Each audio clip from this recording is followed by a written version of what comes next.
말씀은 종말에 대한 성경 예언 19번째 방송이고요. 그 다음에 새로 주제가 또 바뀌었습니다. 적그리스도의 교활한 전략이 무엇인지 첫 번째인데, 거기에 따르는 소주제로는 가증한 종교 연합운동에 대해서 같이 한번 알아볼 것입니다. 우리가 지난 그 주일까지 종말에 대한 성경의 예언이 무려 18번을 좀 설교했습니다. 근데 지금까지 이 설교 내용은요, 그 요한계시록을 이해하고 마지막 때를 이해하는데 가장 중심이 되는 부분이고 핵심이 되는 부분이에요. 그러니까 이 부분을 이해하지 못하면 앞으로 이어지는 설교 내용도 어렵고 또 잘못 이해를 할 수가 있게 됩니다. 그래서 오늘 말씀을 듣는 분이 계시다면 첫 번째 영상부터 한번 꼭 들어보시기 바랍니다. 이 앞부분부터 설교 영상이 지금 유튜브에 올려졌으니 시간 되실 때 영상을 보시기 바랍니다. 자, 그러면 지금까지 종말에 대한 성경의 예언에 대한 내용을 간단하게 한번 제목을 중심으로 소개를 해볼게요. 어떤 것들이 우리가 해왔는지 여러분 한번 기억을 되살리면서 한번 보시기 바랍니다. 첫 번째가 이제 요한계시록이었죠. 그래서 요한계시록의 전체 내용을 한번 봤습니다. 그래서 어떻게 분류되어 있으며 또 앞으로 어떻게 할 것인가, 그리고 핵심 부분이 어딘가, 이런 부분에서 전체적으로 알아봤고요. 두 번째는 다니엘서 2장 말씀을 통해서 하나님이 운행하시는 세계 역사가 어떻게 흘러왔는지, 정말 하나님의 예언대로 흘러왔다는 걸 분명히 알 수가 있죠. 큰 신상을 보면서 머리는 금이고 그 다음에 은이고 하면서 그 제국대로 흘러갔다는 사실을 우리가 알았습니다. 그리고 세 번째는 다니엘서 7장을 알아야만 우리가 요한계시록 13장의 그 짐승의 정체를 알 수 있다 해가지고 우리가 첫 번째 짐승을 알기 위해서 다니엘서 7장 말씀을 우리가 처음으로 했고요. 그 다음에 역시 네 번째도 다니엘 7장 이어서도 했는 겁니다. 도대체 첫 번째 짐승이 정체가 뭐냐? 하나하나 다 이렇게 함으로써 그래서 드디어 이제 세 번째 정체를 밝혔어요. 바로 이 첫 번째 짐승이 바로 뭐라 그랬죠? 로마 교황권이라는 걸 우리가 알았습니다. 근데 이것은 다니엘 7장의 작은불과 계시록의 첫 번째 짐승이 같은 거고, 또 성경에서 말씀하는 적그리스도와 같은 것을 말합니다. 그리고 이어서 이제 이 첫 번째 짐승이, 즉 적그리스도죠, 중세기 동안에 정말 영광을 누리다가 없어졌어요. 거의 죽었단 말이에요. 근데 그것이 다시 살아났단 말이에요. 그죠? 그 살아난 과정을 우리가 또 알아봤고, 그 다음에 그 첫 번째 살아난 과정이 좀 더 자세하게 어떻게 살아났는지 그걸 하나하나 알아봤습니다. 그래서 실제적으로 전 세계를 지배하는 세력이 바로 비밀 조직이 있습니다. 이걸 엘리트라고 불리기도 하고 검은 세력, 신세계 질서라고 부르는데, 이 부분을 굉장히 길게 알아봤습니다. 그리고 이어서 현재 두 번째 짐승 정체는 뭐냐? 첫 번째 짐승은 그죠? 로마 교황권인데, 이 로마 교황권이 1000년 이상을 이렇게 권력을 유지하고 영광을 누렸던 것은 바로 당시에 그 정치 세력이었던 로마 교황권과 연합을 통해서 이렇게 정권을 유지해왔단 말이에요. 그 두 번째 짐승이 앞으로는 어떤 것이냐? 이걸 알아봤습니다. 그 다음에 이제 이어서 이제 코로나 사태로 인해서 경제 붕괴가 되는데, 이런 사태는 바로 이제 마지막 적그리스도의 출현이 얼마 안 남았다. 즉 신세계 질서가 뭐냐면 빅브러더 시대죠. 통제 시대, 감시 사회. 그래서 전체주의, 독재주의, 이런 시대가 나올 거다. 그게 바로 이제 옛날 그 바이마르 공화국 때 독일에 정말 영웅이 딱 등장한 것처럼 살 괴물이죠. 히틀러를 열광했단 말이에요. 마찬가지로 이 마지막 때 여러 가지 혼란을 통해서 이제 적그리스도가 딱 정의의 군사로, 의의 일꾼으로, 광명의 천사로 딱 등장할 거란 말이에요. 그때 전 세계 사람들이 다 박수치고 환영하고 그를 따를 거예요. 그 다음에 8번째는 정말 가장 더럽고 가증한 곳이 어디냐? 바로 바티칸에 있는 그죠? 바울 대성당. 얼마나 그 성당, 그 바울의 대성당뿐만 아니라 곳곳에 있는 성당에도 아주 굉장히 더럽고 가증한 우상 숭배 단지가 널려 있죠. 그래서 크리스마스라든지 부활절도 바로 이 태양신에서 유래됐다라는 것까지 우리가 알아봤고요. 그 다음에 9번째는 이 바벨론 음녀 짐승. 자, 오늘도 또 나올 겁니다. 자, 어떻게 해서 이 바벨론 음녀 짐승 이런 것들이 과연 적그리스도의 정체인지 더 깊이 알아봤습니다.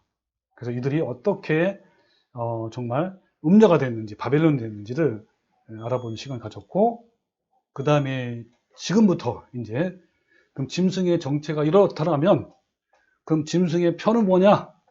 이거를 알아본 거예요. 짐승을 알아야 그 표를 알 수 있는 거 아닙니까? 그래서 우리가 처음에 도대체 짐승이 뭐냐? 그를 무려 12번, 11번까지 알아봤어요. 11번까지. 그리고 이때부터는 짐승의 표가 뭐냐? 그래서 그 짐승의 표는 베리칩이나 뭐 이런 것이 아니다. 전자칩이나 코로나 백신이 아니다. 오히려 뭐다? 바로 이것이다. 바로 뭐라 그랬죠? 로마 교황권의 계명이고 말씀이다. 그것을 따르고 순종하는 것이 이만한 손해 받는 것이다 라는 걸 얘기를 했고요. 그 다음에 이 짐승의 표를 받지 않는 자들 얼만큼 가혹하고 무자비하게 박해했는지 우리가 중세기 때의 그 과정을 알면 앞으로 미래에도 알 수 있다는 것을 우리가 또 알았고요. 그리고 이들이 그를 추적하기 위해서 끝까지 추적해서 박해하는 그 당시 그 알프스 산맥까지 우리가 골짜기까지 들어가 봤습니다. 그리고 바로 이 마지막 짐승의 표의 환란은 리허설이다. 바로 뭡니까? 뭐의 리허설이죠? 코로나 백신, 그죠? 코로나 또 코로나 백신 이런 과정을 통해서 정말 아주 그 실제적으로 우리가 경험을 해봤고 느껴봤습니다. 그래서 이제 빅브러더의 공포를 우리가 당해봤단 말이에요. 그거에 대해서 얘기 나왔고요. 그리고 마지막으로 그러면 도대체 666은 뭐냐? 많은 사람들이 666의 짐승이 표라 그러는데 같은 존재이냐? 아니라 그랬죠? 그 666은 누굴 가리켜요? 로마 교황권을 말한다. 교황을 말한다. 한 명, 한 사람. 그래서 여기까지 우리가 알아본 거예요. 그래서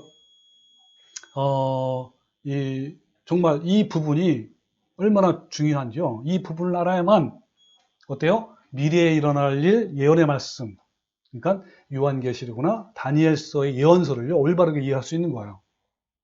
앞으로 몇 번이 될지 모르지만 이 짐승의 표의 환란이 현재 어떻게 진행되고 있는지 그 과정들을 계속 알아볼 겁니다.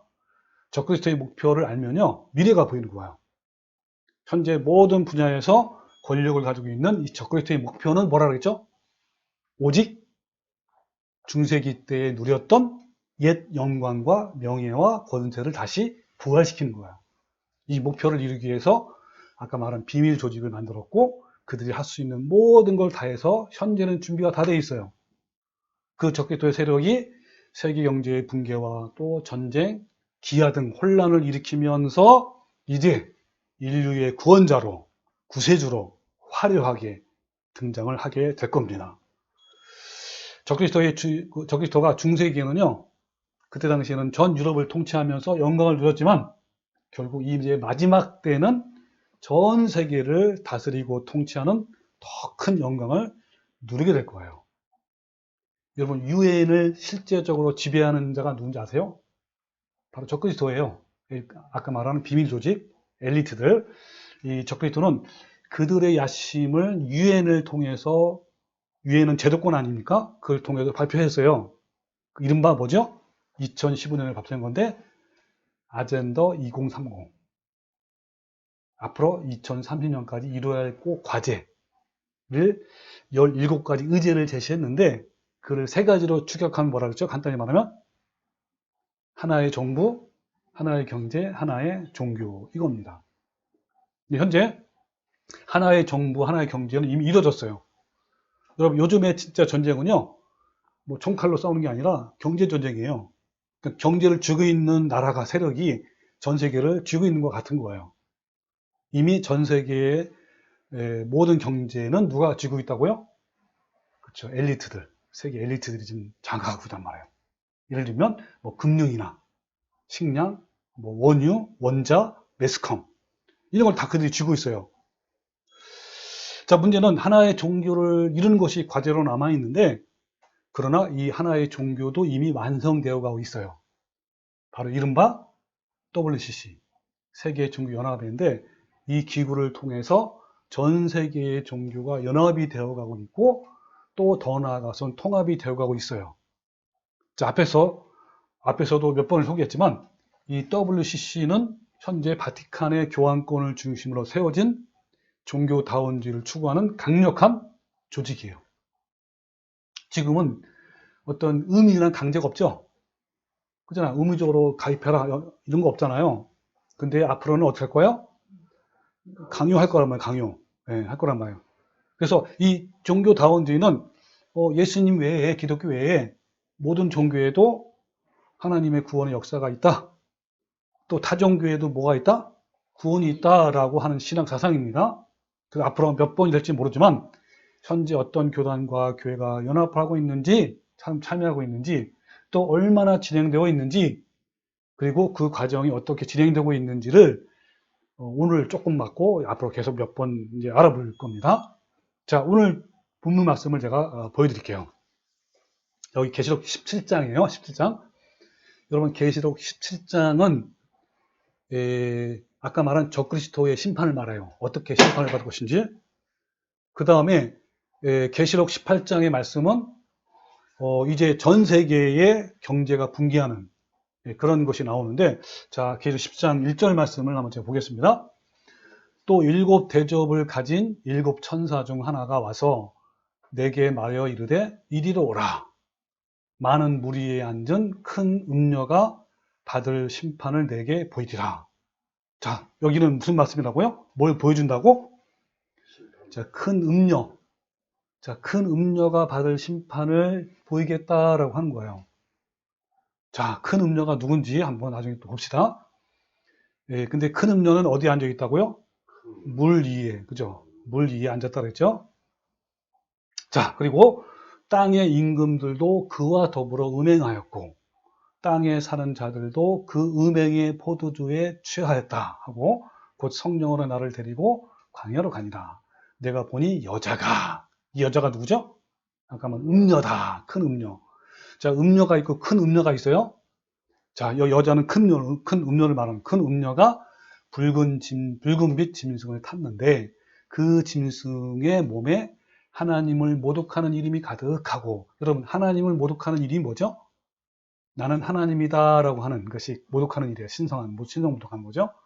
자, 그런 거를 주장하고, 그리고 자기가 하나님이다 라는 세력이란 말이에요.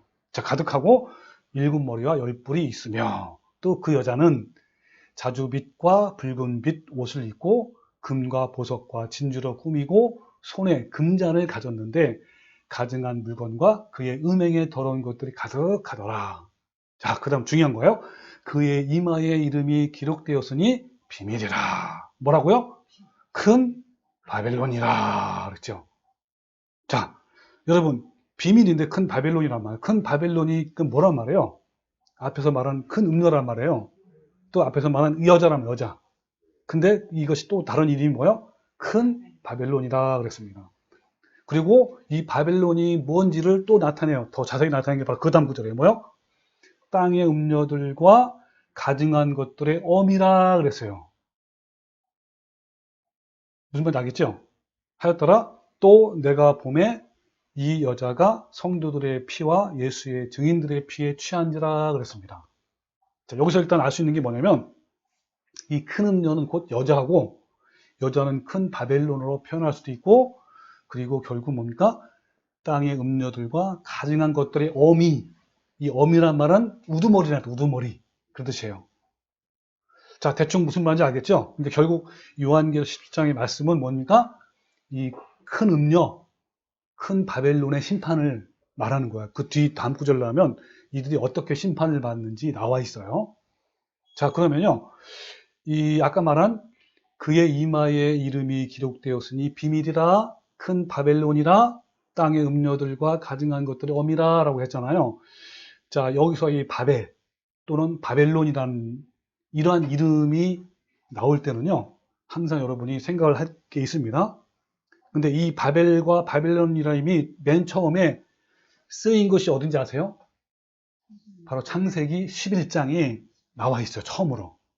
그러니까 하나님께서 홍수로 세상을 심판하신 후에 인류에게 다음과 같은 명령을 2번씩이나 반복하시면서 너에게 복을 주겠다라고 했어요. 자, 어떤 말씀이면 창세기 9장 1절과 7절이 나와요. 하나님이 노아와 그 아들들에게 복을 주시며 그들에게 이르시되 생육하고 번성하여 땅에 충만하라 그랬어요. 너희는 생육하고 번성하며 땅에 가득하여 그 중에 번성하라 라고 말씀하신 거예요. 그러니까 하나님의 명령은 뭡니까? 온 땅의 인류가 번성해서 충만한 것을 원하셨어요. 그러니까 하나님은 인류가 서로 모여서 아름다운 공동체를 이루고 살 것을 소원하셨단 말이에요. 그러나 인간은 모이기만 하면 서로 다툴 뿐만 아니라 더욱 더 타락하게 된 거예요. 인류는 그 수가 많아지자 공식적으로 하나님을 거역하기 시작했는데 바로 그 사건이 바벨탑 사건인 거예요. 자, 창세기 11장 사전이 뭐라고 나왔냐면, 자, 바벨탑 사건에 대해서 이렇게 말합니다. 또 말하되, 자, 성읍과 탑을 건설하여 그 탑 꼭대기를 하늘에 닿게 하여 우리 이름을 내고 온 지면에 흩어짐을 면하자 그랬어요. 그 뭡니까 이 말은? 홍수로 심판한 인간이 하나가 되어서 자기 이름을 내고 탑을 건설을 한다는 거예요. 여러분, 이 탑을 일명 뭐라고 하냐면 지구라트라는 거예요. 들어봤어요? 지구라트? 네. 뭐 높은 곳이라는 뜻이 아닙니까? 그러니까 하늘과 지상을 연결하기 위해 지은 높은 탑. 예전에는 뭐라냐면 천체 관측대라는 걸 말합니다.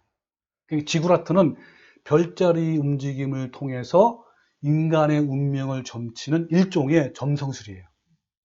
이런 행위는요, 창조주 하나님을 모독하는 것이고 별자리를 어때요? 자기 운명에 걸잖아요. 이런 것은 가증한 우상이에요.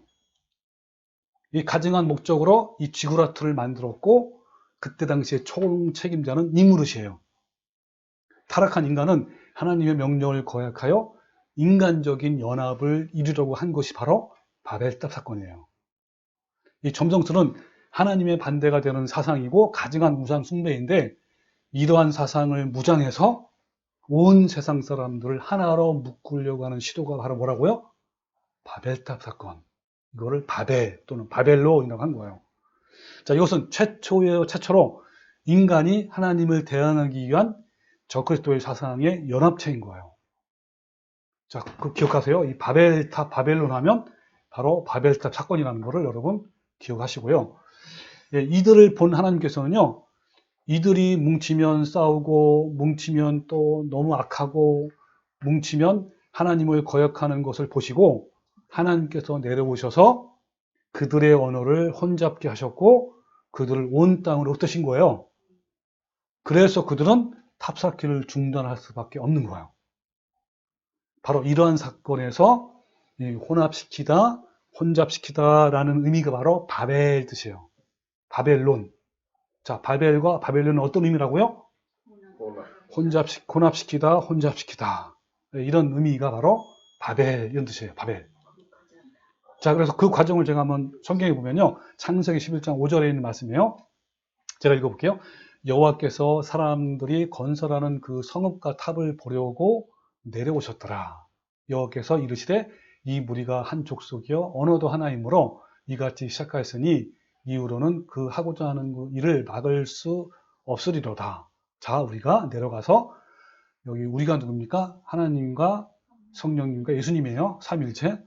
우리가 내려가서 거기서 그들의 언어를 혼잡케 하여 그들이 서로 알아듣지 못하게 하자 하시고 여호와께서 거기서 그들을 온 지면에 흩으셨으므로 그들이 그 도시를 건설하기를 그쳤더라. 그러므로 그 이름을 바벨이라 하니 됐죠? 그래서 이름을 바벨이라 한 거예요. 아니 이는 여호와께서 거기서 온 땅의 언어를 혼잡하게 하셨습니다. 여호와께서 거기서 그들을 온 지면에 흩으셨더라라고 이렇게 말씀하고 있는 겁니다. 예. 여러분, 인간은요, 악을 위해 연합을 하고 하나님은 그 연합을 흩으신 거예요. 이 바벨론의 심판에서 우리가 배울 수 있는 것은 다음과 같습니다. 즉, 인간은 악을 위해 연합을 하고 있고, 또 인간은 모일수록 하나님을 적대한다. 그리고 하나님은 그런 인간의 연합을 저지시켰다라는 의미가 있는 거예요.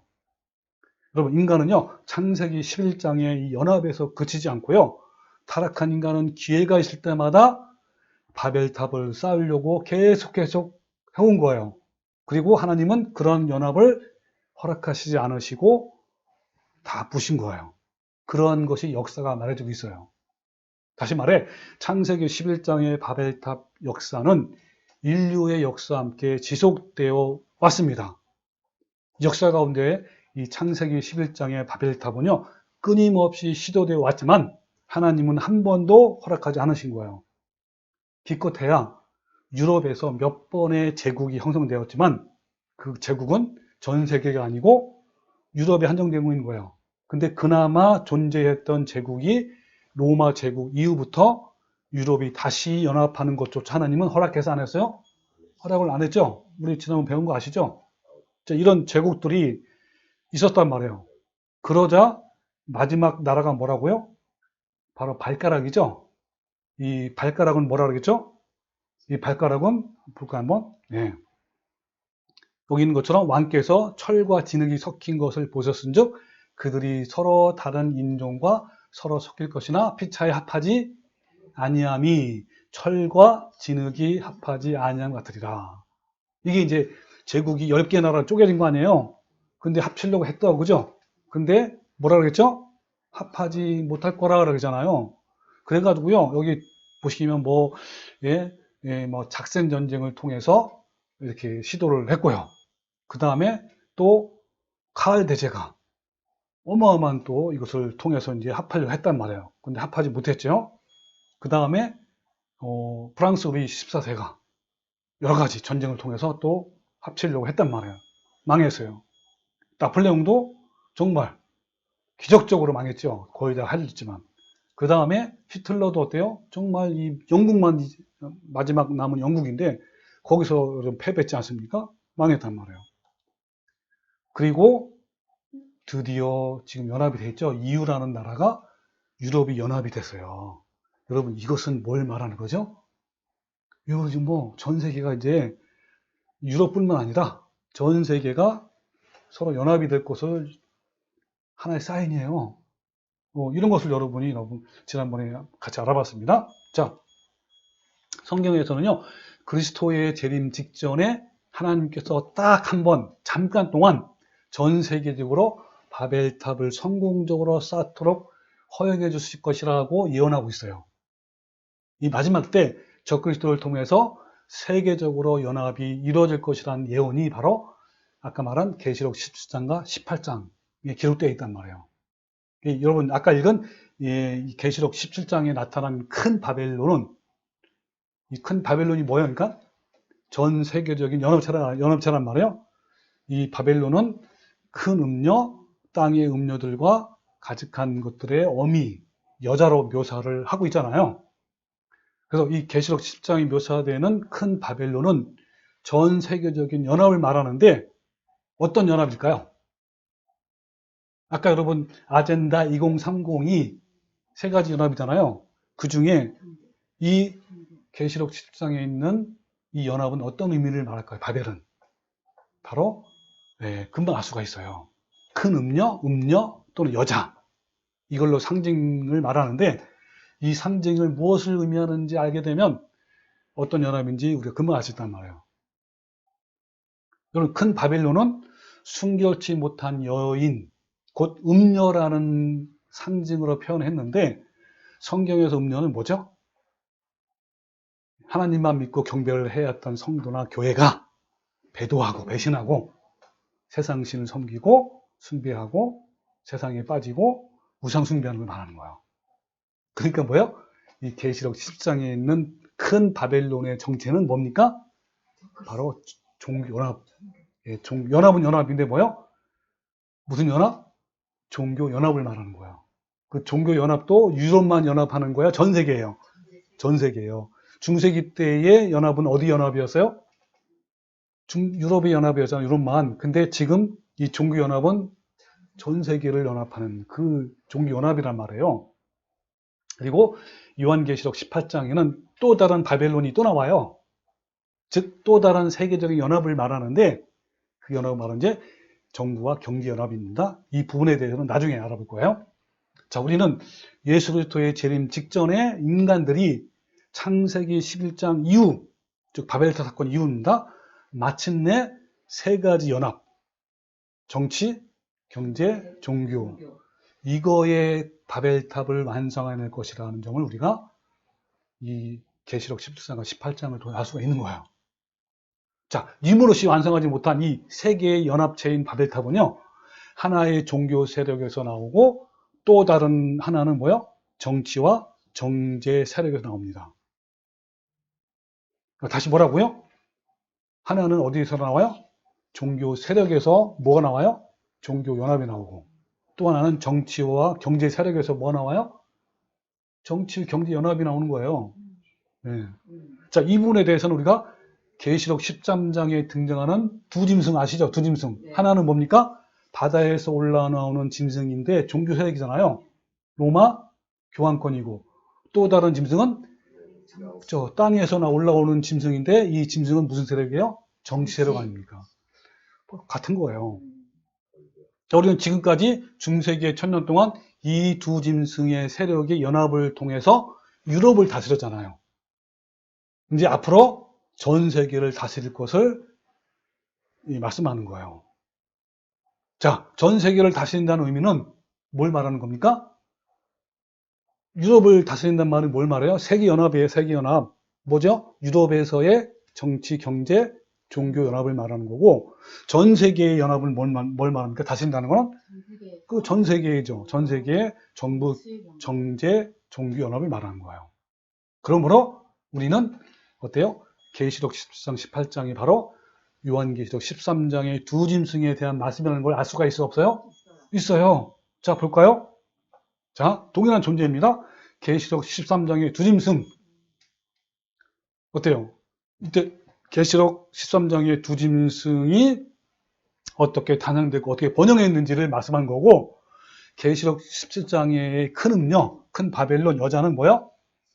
어떻게 심판을 당하고 멸망할 것인가를 말씀하는 게 계시록 17장 말씀이에요. 자, 그래서요, 어떻습니까? 두 짐승이 중세기 1000년 동안 어떻게 했습니까? 그죠? 예, 황제는 뭘 연합을 했죠? 정치, 경제 연합을 했고, 중세기 때 교황권은 뭘 연합을 했죠? 좀 연합을 했잖아요. 그래서 유럽을 1000년 동안 통치했죠? 이되시죠? 그 다음에 이제 계시록 13장의 마지막 때 두 짐승은 현재 정치권 세력이 정치 경제 연합을 할 거고, 현재 교황권이 종교 연합을 하는데 유럽이에요? 전 세계예요? 전 세계로 한다는 뜻이에요. 자, 이름은 여러분 이제 개념을 이해되겠죠? 네. 자, 그럼 우리는 먼저 요한계시록 17장에 나오는 종교 연합에 대해서 알아볼 거예요. 자, 요한계시록 10장에는 예수 그리스도의 재림 직전, 즉 인간이 이뤄낼 종교 연합체에 대한 예언이 나옵니다. 그것은 음녀와 바벨론으로 묘사되었는데, 이 음녀와 바벨론의 정체는 인간의 배기로 이루어진 종교 연합을 가리키는 거예요. 그리고 우리는 이미 우리 시대에 이 예언이 성취되고 있다는 사실을 우리는 확인해야 안 해요? 확인하고 있잖아요. 얼마나 놀라운 사실 아닙니까? 1948년부터 시작된 종교연합을 향한 이 노력들은요, 많은 우여곡절 끝을 거치면서 우리 시대에는 완성의 단계에 접어든 거예요. 이른바 WCC를 말하는 겁니다. 처음에는요, 전 세계적으로 일어난 이 종교연합에 대해서 격렬한 거부 반응이 일어났어요. 그런데 지금은 이런 반대 반응이 모두 제거되었고요. 인류를 위해 가장 아름다운 결정이라고 생각하고 있고 여겨지고 있고 그렇게 변화가 됐단 말이에요. 뭐라고요? 이 종교연합이 가장 아름다운 결정이라는 거예요. 가장 아름다운 연합이라고 하는 거예요. 그러니까 지금은요, 전 세계가 환영하고 적극적으로 이 연합운동을 참여하고 있어요. 먼저 우리는 무엇 때문에 백요한 인간의 종교연합을 음녀와 바벨론이라고 표현했는지 한번 볼까요? 자, 계시록 14장에 나타난 바벨론, 즉 종교연합을 여자, 큰 음녀 또는 큰 바벨론, 또 땅의 음녀들과 가증한 것들의 어미라고 표현했는데, 제일 먼저 종교연합의 주도자를 여자로 표현했단 말이에요. 그죠? 왜 종교 바벨론을 여자라고 불렀을까요? 자, 그 이유는 다음과 같습니다. 성경에 여자라는 단어가 두 가지 의미로 나타나요. 한 가지는 처녀라는 의미입니다. 처녀. 이게 이제 헬라어로는 팔데노스, 영어로는 버진이라고 이제 표현한 거고요. 또 하나는 헬라어로 구네, 영어로는 레이디 앤 젠틀맨 할 때 레이디, 즉 결혼한 여자이고 남편이 있는 여자를 말합니다. 그럼 이 계시록 17장에 나오는 여자는 둘 중에 뭘까요? 앞에일까요? 뒤일까요? 뒤죠. 헬라어로 구네, 즉 남편이 있는 여자를 말하는 거예요. 따라서 종교 바벨론의 우두머리는 남편이 있는 여자를 말하는 거예요. 또한 그 여자를 큰 바벨론이라고 불렀는데 그 이유는요, 작은 바벨론들의 리더이라고 말한 거예요. 리더.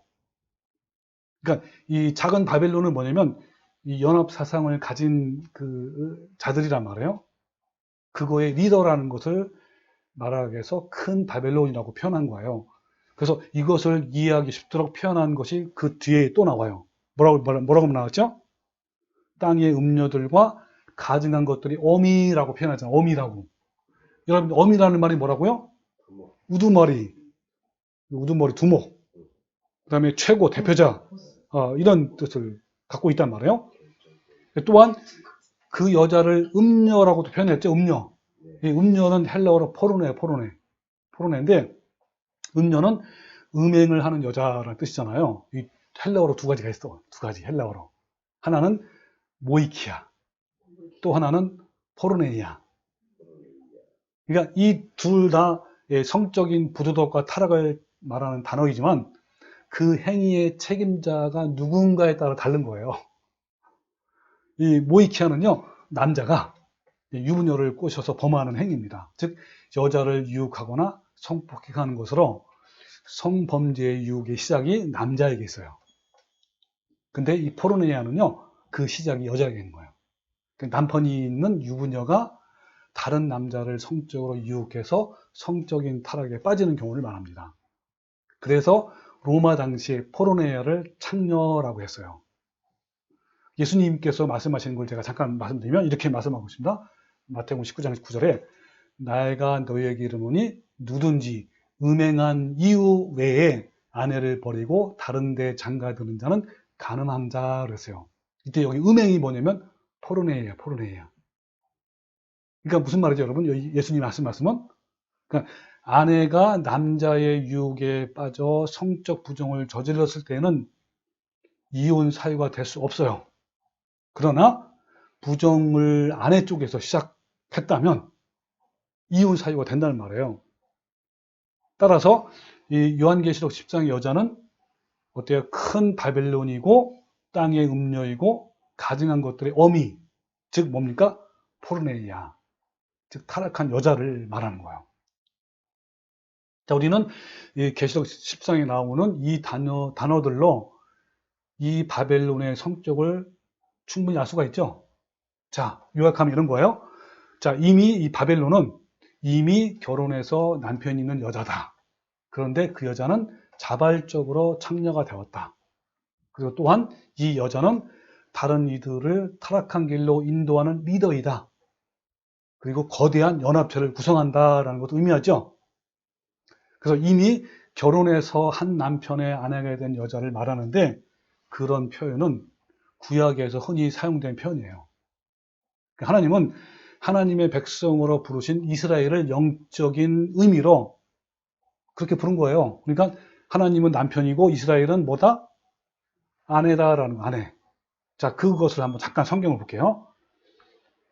자, 어떻게 이제 이스라엘 백성들이 이방신을 섬겼을 때 간음했다라는 표현을 호세아 1장 2절에 나옵니다. 자, 여호와께서 처음 호세아에게 말씀하실 때 여호와께서 호세아에게 이르시되 너는 가서 음란한 여자를 맞이하여 음란한 자식을 낳아라 하면서 뭐라 했죠? 이 나라가 뭐죠? 이스라엘이라는 그 이스라엘 백성들이 여호와를 떠나 크게 음란함이라. 그러니까 여호와를 떠난 게 뭐예요? 음란한 거예요. 음녀란 말 음녀. 또 예레미야 3장 14절에 나 여호와가 말하노라 배역한 자식들아 돌아오라 나는 너희 남편임이라. 자, 여호와는 하나님은 남편이래. 누구 남편이요? 이스라엘. 그런데 이스라엘 족속가 마치 아내가 그 남편을 속이고 떠난 것 같이 너희가 정녕 나를 속였다라고 말씀하고 있습니다. 또 호세아 2장 6절에 보면 뭡니까? 중간에 뭐라고 그랬죠? 그제야 그가 이르기를 내가 본 남편에게로 돌아가리니. 본 남편이 누굴까요? 하나님이죠. 그러니까 이들이 본 남편에게 떠났단 말이에요. 이제 그것이 누구라고요? 이스라엘 백성이란 말이에요. 자, 또 신약에도 나와. 신약에도 여자는 교회를 말합니다. 고린도서 11장 2절에 보면 내가 하나님의 열심으로 너희를 위하여 열심을 내노니 내가 너희를 정결한 처녀로 한 남편인 그리스도께, 예수님이죠, 드리려고 중미함이로다 그랬죠. 그런데 뭐라고 했어요? 그러나 나는 뱀이 그 관계로 하와를 미혹한 것 같이 너희 마음이 그리스도를 향하는 진실함과 깨끗함에서 떠나 부패할까 두려워하노라. 그러니까 뭐요? 예수님을 향한 그 진실함과 깨끗함을 떠나는 게 뭐요? 배도하고 배교하고 배신한 거예요. 이 음란한 말이에요. 포르네이야. 자, 만일 누가 가서 우리가 전파하지 아니한 다른 예수를 전파하거나 혹은 너희가 받지 아니한 다른 영을 받게 하거나 혹은 너희가 받지 아니한 다른 복음을 받게 할 때는 너희가 잘 용납한다. 이 용납하는 게 뭐예요? 배도, 배교, 배신이에요. 음녀란 말이에요. 포르네이야. 예. 그래서 하나님은 남편이고 이스라엘은 아내다. 그런데 남편을 속이고 떠나갔다. 이게 바로 구약에서 말씀하는 포르네이야. 그죠? 그 신약도 마찬가지죠? 그 하나님은 여러 천재를 통해서 음행하는 아내, 즉 이스라엘 백성을 둔 남편으로서 이 비통함을 구약 성경에 잘 표현한 거예요. 따라서 여자, 큰 바벨론, 땅의 음녀들과 가증한 것들의 어미, 그리고 이 음녀 포르네이는 뭐예요? 예수 그리스도를 남편으로 맞아 신앙을 가진 후에 타 종교와 음행을 범하는 거고 또 죄를 범하는 거, 세상을 사랑하는 것이 바로 뭡니까? 이렇게 상징을 한 거예요. 그것이 바로 배교한 교회를 상징한 겁니다. 그리고 그것에 그치지 않고 모든 종교를 연합해서 자신이 우두머리가 된 거. 이 큰 바벨론이죠. 또 하나님을 대신하는 연합체를 구성해서 가증한 짓거리를 하는 종교를 의미하는 거예요.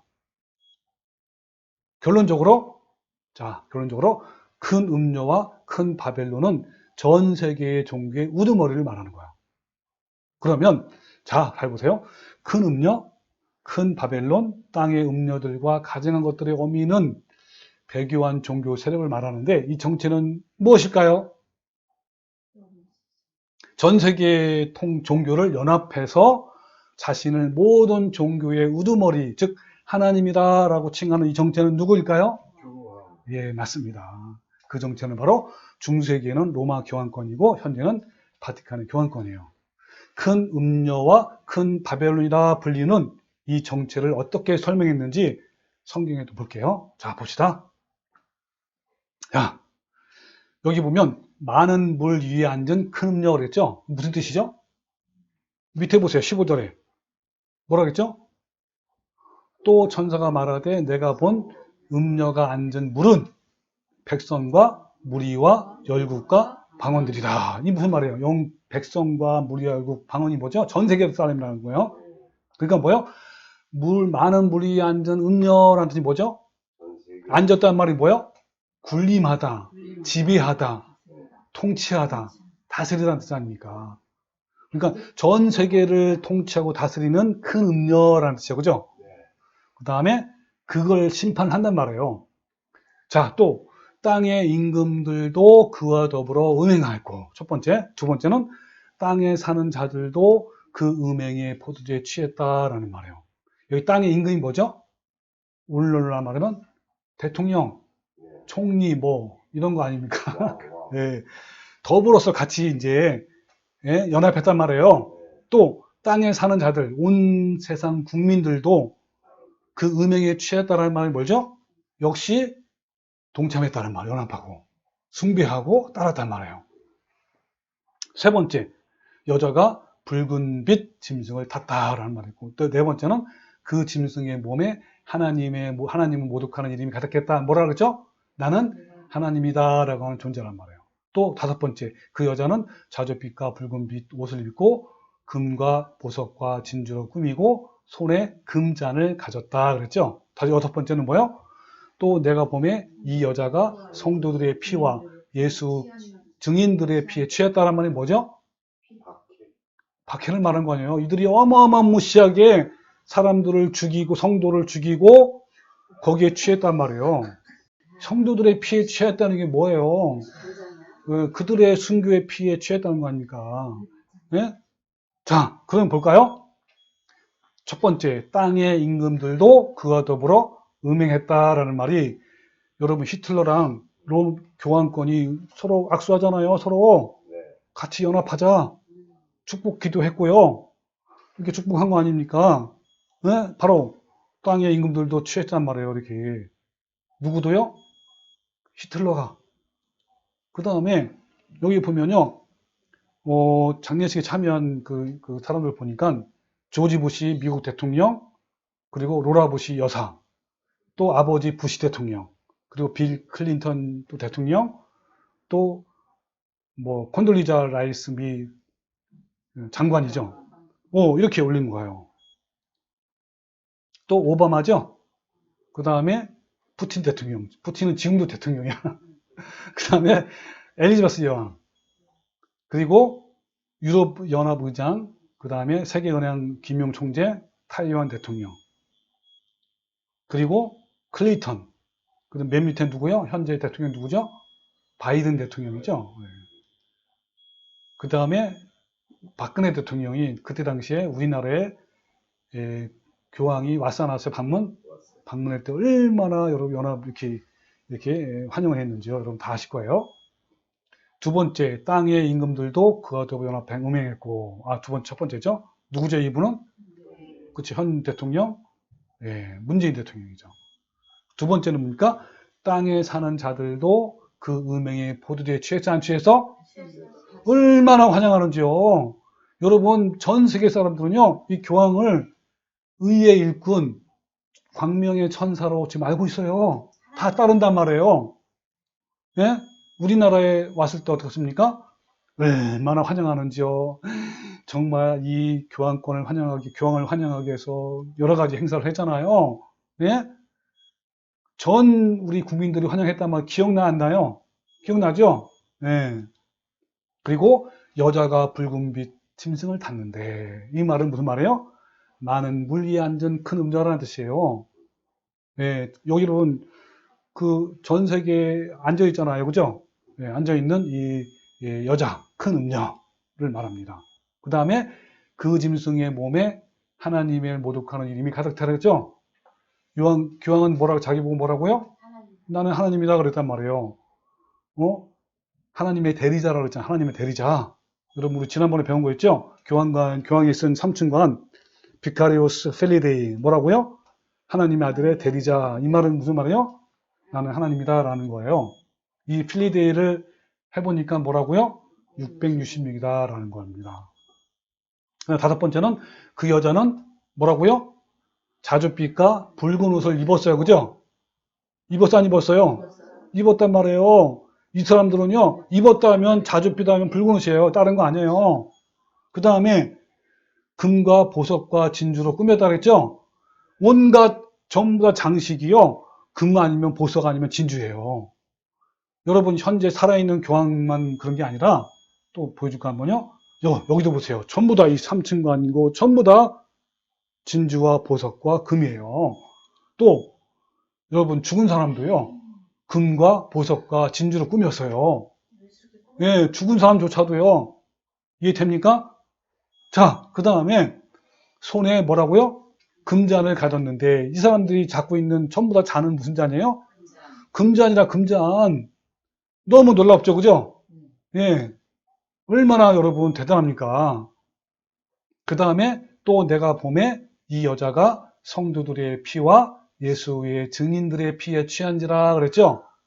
여러분 중세기 때 얼마나 많은 성도들이 죽어갔습니까? 근데 이것이 중세기만이에요? 앞으로도 그럴 거예요? 앞으로도 그럴 거란 말이에요. 그 얘기를 한 거예요, 지금.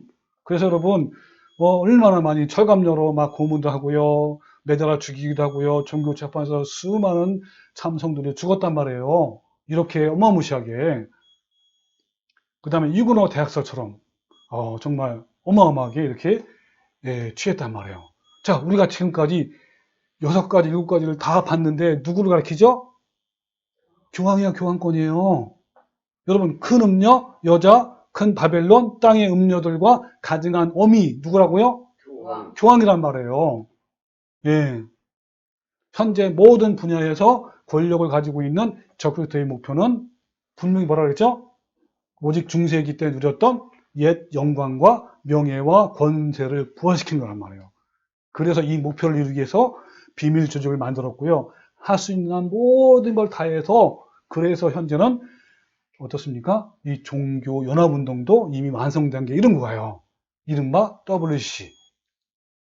그래서 현재 이 어떤 교단과 교회가 참여하고 있는지 또 얼마나 진행되고 있는지 그리고 그 과정이 어떻게 진행되는지에 대해서 앞으로 계속 알아볼 거예요. 여러분 더 다음 시간도 한번 기대하시기 바랍니다. 여러분 우리 모두 종교 개혁자들처럼 적그리스도의 정체를 분명히 알고 그들의 불법에 맞서서 저항하는 성도들이 되시기를 주님의 이름으로 축원합니다. 아멘. 아멘. 기도합니다.